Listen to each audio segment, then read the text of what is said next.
Hi Hers, thanks for your time. Hi Keshav, Yeah. thank you for So, inviting me. so Hers, first of all मैं आपसे request करूंगा कि आप अपना एक ब्रीफ इंट्रोडक्शन दे दीजिए अपने बारे में। मैं हर्ष हूँ। मैं अपना फोर्थ ईयर कर रहा हूँ electronics and communication engineering from NIT Durgapur. Okay. I have done my internship in JP Morgan Chase in third year. तो थर्ड ईयर इंटर्नशिप अपॉर्चुनिटी के लिए जेपी मॉर्गन आई थी हमारे कैंपस में विजिट करने के लिए। तो उसमें मेरा सिलेक्शन हुआ था and now the internship is now converted into PPO. So okay. I have got the offer, full time great. Offer. Okay.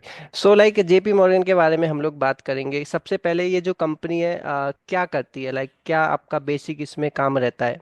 तो बेसिकली जेपी मॉर्गन अगर ओवरव्यू बोला जाए तो एक इन्वेस्टमेंट बैंक है।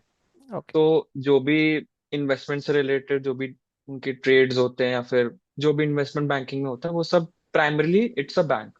सो हम लोग एक्चुअली बैंकिंग को सपोर्ट करने के लिए टेक्नोलॉजीज बिल्ड करते हैं। तो इनके 4 डोमेन्स हैं जेपी मॉर्गन के। तो उन 4 डोमेन्स को सपोर्ट करने के लिए वी बिल्ड सॉफ्टवेयर्स।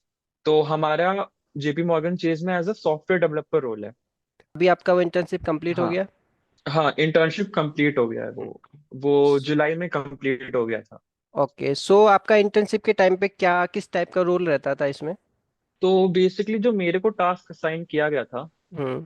तो उसमें मेरे को एक डैशबोर्ड बनाना था बेसिकली। तो ओके। क्या होता है कि ट्रेड्स होते हैं ओके। कंपनीज के। तो कोई भी कंपनी ट्रेड्स अगर करेगी मार्केट में और जेपी मॉर्गन अगर उसको सुपरवाइज कर रही है, तो ट्रेड्स और हमारे जो फ्रंट एंड टीम है वो ट्रेड्स देखते हैं। एंड बैक एंड टीम जो है डेटा वेयर हाउस टीम, वो बैक एंड संभालती है कि जो भी ट्रेड्स हुए हैं वो प्रॉपरली बैक एंड में रिफ्लेक्ट हुए कि नहीं, मतलब डेटाबेस में स्टोर है कि नहीं। तो अगर इन दोनों में कोई डिस्क्रिपेंसी आती है तो उसको उसका स्टेटस शो करने के लिए मेरे को काम दिया गया था। मान लीजिए डेटा वेयर हाउस में एंट्री डाल दी गई है, या। लेकिन फ्रंट एंड टीम अभी एंट्री नहीं डाली है, तो एक एरर आ जाएगा। तो वहां पे फेल स्टेटस दिखाना है। अगर दोनों साइड से अगर डेटा ओके है तो फिर सक्सेस दिखाना है। तो ये सब बेसिकली मेरा काम था, ओके। वहां पे एक डैशबोर्ड बनाना बेसिकली फ्रंट एंड का काम था मेरा। ग्रेट। सो हर्ष, अभी मैं आपके इंटरव्यू की तरफ चलता हूँ। जो एनआईटी दुर्गापुर में जब हायरिंग के लिए जेपी मॉर्गन आई थी तो उस टाइम पे आपके कॉलेज से कितने स्टूडेंट्स ने इसमें अप्लाई किया था? और देखिए जेपी मॉर्गन बेसिकली जब कैंपस हायरिंग करती है तो 3 ब्रांचेस को एलिजिबल करती है।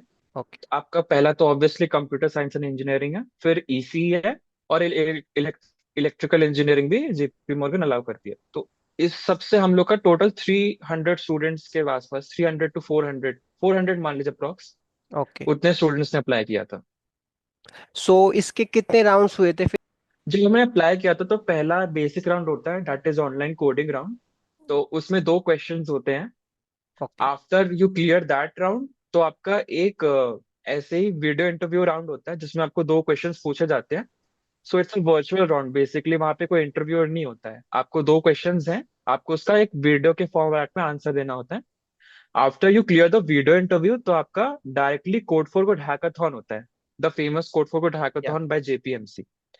तो ये ऑल इंडिया लेवल का हैकाथॉन होता है। तो जो भी कैंपस हायरिंग करती है जेपीएमसी, तो वो कोड फॉर गुड हैकाथॉन के थ्रू ही करती है। तो उसमें बेसिकली आपको 5 to 6 मेंबर्स में डिवाइड किया जाता है। एंड आपको एक मैनेजर असाइन होता है वहां पर।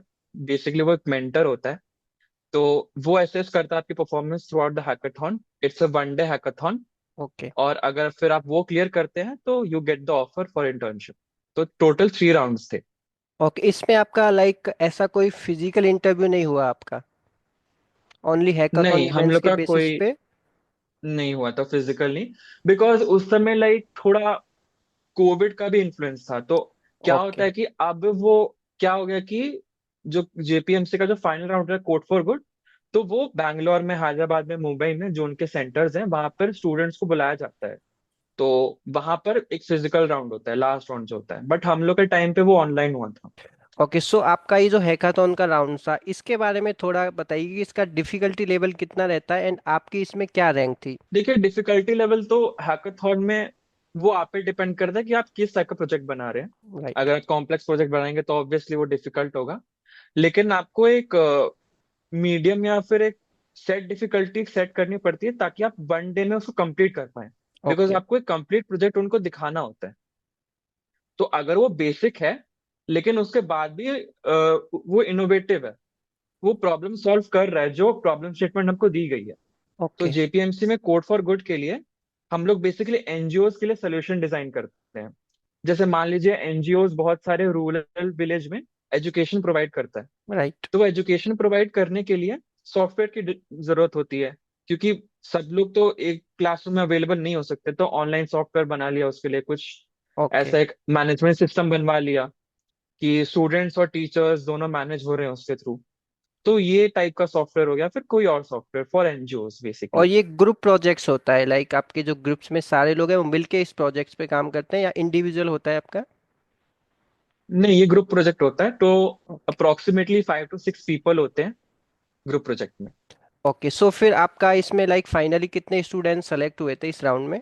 हमारे कॉलेज से 12 स्टूडेंट्स एक्चुअली सिलेक्ट हुए थे, बट 6 स्टूडेंट्स को डबल ऑफर। तो ओके। उनको कोई और कंपनी में पहले ऑफर हो गया था, तो फाइनली हम लोग 6 स्टूडेंट्स जो थे वो गए थे इंटर्नशिप के लिए जेपी मॉर्गन के थ्रू। पता कि जैसे जेपी मॉर्गन जो है आपकी कोर इंडस्ट्री से रिलेटेड नहीं है, like electronics and communication branch से नहीं है, तो आपका इसकी तरफ कैसे इंटरेस्ट आया?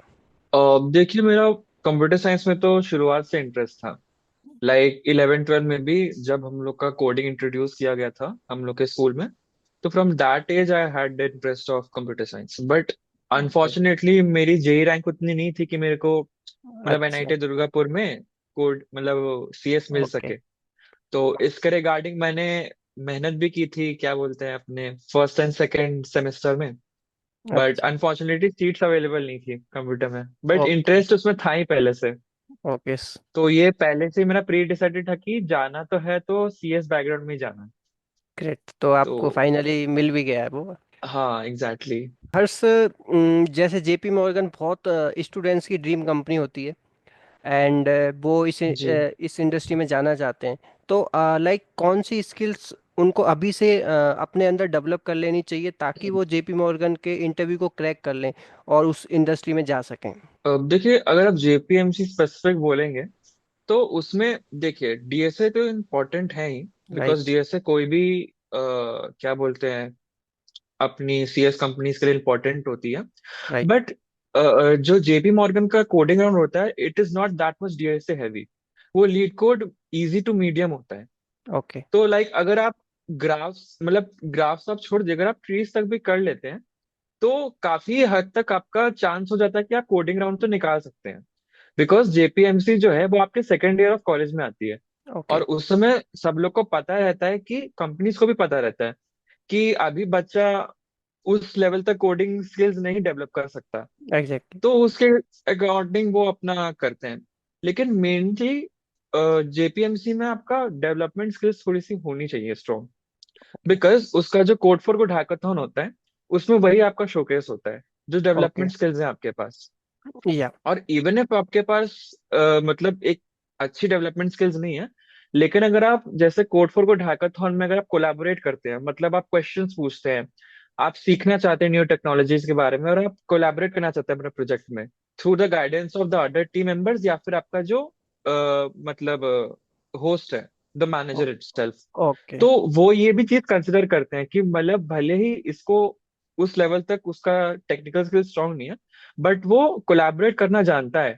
बाकी टीम मेंबर्स के साथ। तो ये या। कंपनी का एक एसेंशियल स्किल्स है जो कंपनी सीख करती है कोई भी इंडिविजुअल में। या, गुड पॉइंट। एंड आपका कम्युनिकेशन स्किल्स तो ऑब्वियसली अच्छा होना ही चाहिए, बिकॉज उसके हाँ। बिना तो आप अपना वीडियो इंटरव्यू नहीं निकाल सकते हैं जो यस। सेकंड राउंड होता है। एंड एक और क्वेश्चन, कम्युनिकेशन इंपॉर्टेंट है, उसके अलावा सीजीपीए कितना इंपॉर्टेंट है, लाइक जो फर्स्ट ईयर में उनको कितना सीजीपीए एटलीस्ट हम्म। मेंटेन करना चाहिए? देखिए, जेपीएमसी सीजीपीए कंसिडर करती है। Like JPMC is not like Google, Microsoft, amazon। ये लोग ओके। अपना सीजीपीए कंसिडर नहीं करती है। मेरे कॉलेज में ऐसे स्टूडेंट भी हैं जिनका 7.5 सीजी है, और लेकिन वो उनका तो भी माइक्रोसॉफ्ट, गूगल, amazon इन सब में हो रखा है। But right. जेपीएमसी के लिए क्या है, आपको सीजीपीए इज इम्पोर्टेंट। सीजीपीए आपको मिनिमम लाइक 8 8 या 8.5 अगर आप रखेंगे तो आप सेफ साइड में है कि आपका ओके। शॉर्टलिस्ट कॉल आ जाए। ओके। ओके। इनफैक्ट तो अभी क्योंकि रिसेशन चल रहा है, तो लाइक पिछले ईयर मतलब 2024 में, मतलब इसी साल बोल लीजिए, तो इस साल क्या हुआ कि कंपनी आई हम लोग के कैंपस में और बस क्राइटेरिया उन्होंने लग दिया कि हम 8.5 सीजी से नीचे वाले को तो लेंगे ही नहीं, मतलब वो शॉर्टलिस्ट ही नहीं करेंगे, तो आप कोडिंग राउंड तो भूल ही जाइए, वो यस आप दे ही यस। नहीं पाएंगे। हम्म। लेकिन उसके बाद भी जो कोडिंग राउंड जो हुआ उसका, उसके लिए कॉल्स आई बस। जो 9+ सीजी थे उन लोगों को, वो ओ। मतलब इतना टफ कर दिया था इसने, ओके, सो जेपीएमसी ने। सीजीपीए इज तो also very important. CGPA is बहुत इंपॉर्टेंट फॉर जेपीएमसी। आपका डीएसएल लाइट हो तो चलेगा, अच्छा। लेकिन आपका डेवलपमेंट स्किल्स और सीजीपीए मैटर करती है इस कंपनी के लिए, स्पेसिफिकली ओके। For JPMC. जो फ्रेशर्स हैं जो दुर्गापुर ज्वाइन करते हैं अदर एनआईटी, तो उनके लिए आपको क्या गाइडेंस रहेगी आपके हिसाब से, कुछ उनको आप क्या सजेस्ट करना चाहोगे? देखिए, अगर आप सीएस बैकग्राउंड से हो तो आपका तो बहुत सही है, मतलब सीएस यस आप अपना पढ़ रहे हो और अपना मतलब अप्लाई कर रहे हो। Yes yes. लेकिन बाकी ब्रांचेस के लिए उनको एक एक्स्ट्रा एफर्ट डालना ही पड़ता है, तो आप अपना फर्स्ट ईयर से ही अपना थोड़ा कोडिंग, थोड़ा डेवलपमेंट साइड अपना थोड़ा ब्रश अप कर लीजिए। बिकॉज ज्यादा टाइम नहीं होता, वो सेकेंड ईयर में ही आ जाती है, सेकेंड यस ईयर के एंड में राइट। कंपनी। हम्म। ये मतलब वैसा नहीं है कि थर्ड ईयर चालू हुआ वो तभी आती है। हाँ। इंटर्नशिप अपॉर्चुनिटीज के लिए comes in second year itself. Okay. तो मैं बोलूंगा कि अपना भाई डीएसएफ और डेव दोनों को इक्वली इंपॉर्टेंस देके वो फर्स्ट ईयर से ही चालू कर दे तो बेटर है, ओके। मतलब। Thank you love for your time and taking this interview, and I hope हाँ, आप अपने करियर में आगे बढ़े। आपको all the best for my side. So thanks thanks for your Keshav. Time. या बाय।